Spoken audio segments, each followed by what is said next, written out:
Tsaka sa ganito kasi nawawala yung ano, kung meron akong anxiety, parang health anxiety ako. Health anxiety ako. Pinaramdaman lang ako na isang pumintig sa part ng katawan ko. Pakiramdam ko, cancer na. Ganon ka dati pa? Hanggang ngayon. Pag pinaramdaman lang ako ng konting, masakit. Sa bato ko may problema talaga ako sa cervical. Pag nagre-react yan, pag wala akong ginagawa. Ano lang ako na ma-chill? Sabi ko gano'n, tapos nag-scroll ako sa YouTube or what?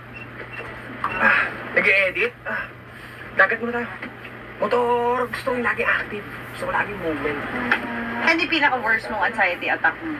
Yung pati si Jadon, parang minsan ayokong naglalambing siya sa akin. Yun, may ganun ako. Na, pag tumitingin siya sa akin, parang, nak, ba't ko tumitingin ng ganyan? Ganun. I love you siya? I love you daw. I love you na pa rin. Puta ko. Bakit nag-I love you anak ko? Anong mangyayari?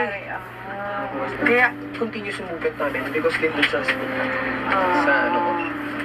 Nobody knows that. Ganun lang. Pamilya ko alam, pero sa inyo kagaya. Okay lang ba sa'yo? Oo, yun.